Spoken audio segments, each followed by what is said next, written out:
We are getting some breaking news in the investigation into the disappearance of Nancy Guthrie.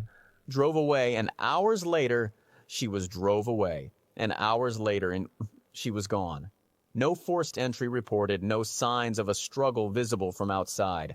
No neighbors heard a single thing, just blood on the front porch, and a masked man on a camera that should have been wiped clean. Before we get into this case, take a second to subscribe to the channel. Juan Now, one of America's most respected investigative journalists, went on record and pointed directly at the man who drove Nancy home that night. The son-in-law.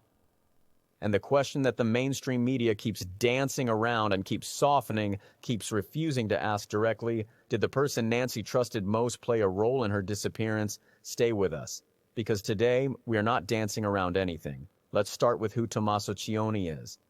Because this is a man who has been at the center of this investigation from day one, and most people still don't know his full story. Tommaso Cioni, 50 years old. Born in San Giovanni Valdarno, Italy on June 18, 1975.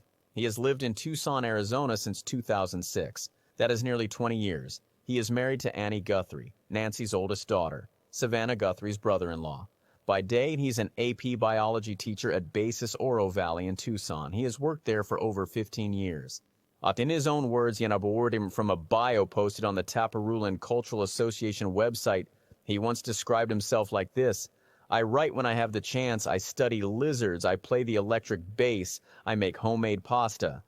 A quiet man, a private man, a teacher, a family man, a son-in-law, but here's a detail that made the internet stop cold.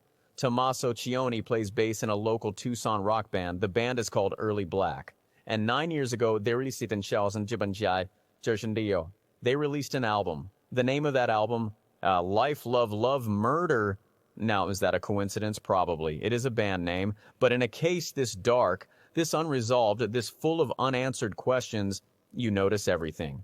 Now let's go through the timeline of January 31st, 2026. Minute by minute, because the details matter. 5:32 p.m., Nancy Guthrie arrives at Annie and Tommaso's home for dinner. The two of them, Annie and Nancy, have a meal together.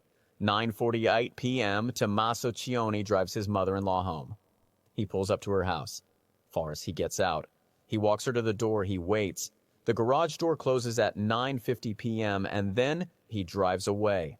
That was the last confirmed sighting of Nancy Guthrie. Tommaso Cioni, her son-in-law, was the last known person to see her alive. Now, here's where the timeline becomes critical. 1:47 a.m., Nancy's Google Nest doorbell camera is disconnected. Deliberately, 2:28 a.m., her pacemaker app, which auto-syncs with her iPhone, sends its final signal. 41 minutes. And that is the window in which Nancy Guthrie was taken. Between 9:50 p.m. when the garage door closed and 1:47 a.m. when the camera went dark, almost 4 hours passed. 4 hours in which Nancy was alone. 4 hours in which whoever was coming was watching, was waiting, was ready. February 4th, 2026, 3 days after Nancy vanishes. Independent journalist Ashley Banfield, a former News Nation anchor, one of the most experienced crime reporters in America, then goes live on her podcast. Very connected, highly regarded, with very connected, highly regarded, with impeccable credentials and direct knowledge of this investigation. And that source tells her two things. Thing one, Annie Guthrie's car, and the car connected to the night Nancy disappeared, has been towed, impounded, and is now sitting in evidence. And thing two, Tommaso Cioni, Nancy's son-in-law, may be a prime suspect in this case. Let me read you Banfield's exact words. She said, "My law enforcement source tells me that Tommaso Cioni is the prime suspect in this case. Maybe a prime suspect. At the very least, let me tamp that down. Because sometimes it's the first person you're looking at, not prime as in there's no one else. Families are always looked at first." She was careful. She hedged. But she said it. Prime suspect. Now, the sheriff did not stay quiet. Pima County Sheriff Chris Nanos called Banfield's report reckless. He stood in front of cameras and said, and I quote, "We don't have anybody here listed as a suspect." Strong words. But then he added something that every single reporter in that room should have caught. Nobody's eliminated. Read that again. Nobody is eliminated. He did not say Cioni is innocent. He did not say the family is clear. He said nobody is eliminated. So that is a very specific choice of words from a very careful law enforcement official.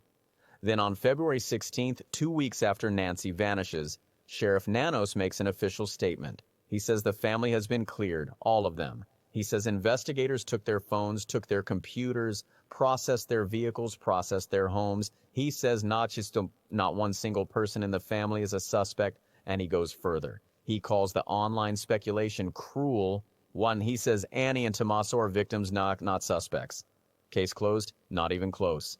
Because here's what happened next. On February 27th, 26 days after Nancy disappears, CBS 5 crime correspondent Brianna Whitney asked the Pima County Sheriff's Department a very simple question. Has Annie Guthrie's car been returned to the family? The official response? All we can say right now, the vehicle is still part of the investigation. Still part of the investigation. The family has been cleared. But their car has not been returned. A family that has been officially declared innocent still has their vehicle sitting in an evidence lot a month after the crime. Why? Retired FBI Special Agent Jennifer Coffindaffer, a former SWAT team member, one of the sharpest investigative minds working in true crime media today, addressed this directly. She explained that investigators will look at everything connected to a case, including vehicles belonging to people who are not suspects. When she raised specific possibilities, is it possible, she asked, that Nancy was tracked from Annie and Tommaso's house? Is it possible that a tracking device was placed on that car? Is it possible that someone interfaced with the car, leaving fingerprints, leaving DNA, leaving a trace they didn't know they left? She also made a critical legal distinction that most coverage completely missed. She said, and this is important, the searches of the family's property were consent searches, and a not warrant searches consent searches. She explained, if investigators had probable cause to believe Annie or Tommaso were involved, they would not have asked for consent. They would have gone and gotten a warrant. The fact that they used consent suggests the family is not the primary target, but warning, and this is the part she stressed, the car is still in evidence. The forensic loop is still open, and something about that vehicle is still worth examining. Then there is Megyn Kelly, yet one of the most legally sharp minds in media, former federal prosecutor, former Fox News anchor. She went on her Sirius XM show after the family had been officially cleared, and she said this, it would be inappropriate not to scrutinize the last known person to see Nancy alive. And she said, the reason investigators kept going back to Annie and Tommaso's house over and over again is because they're wondering if they had anything to do with it. She did not accuse him. But she did not back down either, a cleared suspect, an impounded car, investigators returning repeatedly to the same house, a veteran legal mind refusing to let it go. These things do not add up. Now let's talk about the forensic reality, because this is where it gets technical, and technical is where the truth lives. The sheriff says the family was cleared, but cleared how? Investigators took their phones, they looked at location data, they looked at call records, they looked at messages. They processed vehicles, they looked for DNA, they looked for fibers, they looked for traces of wherever those vehicles had been. They processed homes, and then they said, cleared. But here's what experienced investigators know. Clearing someone in the early stages of a case is not the same as closing the door on them forever. In complex cases, especially cases involving inside betrayal, investigators often publicly clear someone specifically to watch what they do next. When you tell a suspect they are in the clear, you give them room to breathe, you step back, and then you watch. Do they relax? Do they reach out to someone they shouldn't? Do they move something? Do they say something that only the real suspect would say? This technique is real. It is used. And in a case this high profile, with this many eyes watching, it would be a powerful tool. There is one more detail that our investigation keeps coming back to. The cameras. As Ashley Banfield reported, citing her law enforcement source, that multiple cameras at Nancy's home were smashed, not just the doorbell camera, multiple cameras. To smash multiple cameras at a home, you need to know where they are. You need to have been inside that home, or you need someone to tell you that is not information a stranger has. That is information someone close to Nancy would have. Now let me be very clear about something. Pima County Sheriff Chris Nanos has officially and publicly cleared Tommaso Cioni. He has cleared the entire Guthrie family. We are not saying Tommaso Cioni is guilty. What we are saying is that the public record raises serious questions that have not been answered. A credentialed journalist with a verified law enforcement source called him a prime suspect. His wife's car was impounded and has not been returned 31 days after the crime. The sheriff cleared the family but said nobody is eliminated. Investigators kept returning to that household, and 2 former FBI agents kept publicly questioned why the car was still being held. And Nancy Guthrie's, as of today, March 3, 2026, is still missing. No arrest, no suspect named, no proof of life.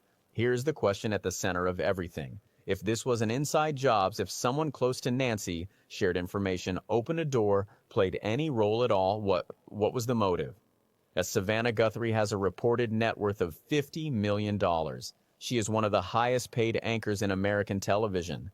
Nancy Guthrie lives alone. She is 84 years old. She has limited mobility. She relies on daily medication. She wears a pacemaker. She is not a difficult targeting or for someone who already knows her home, who already knows her schedule, who already knows exactly when she would be alone and exactly where the cameras are. Inside betrayal does not require a monster. Sometimes it just requires someone who knew too much and made a decision they can never take back.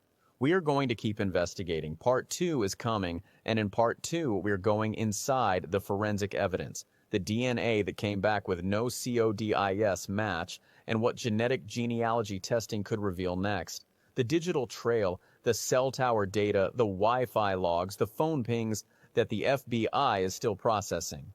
The 10,000 hours of surveillance footage that agents are reviewing frame by frame, and the one detail and the one piece of this case that law enforcement has deliberately kept out of public view.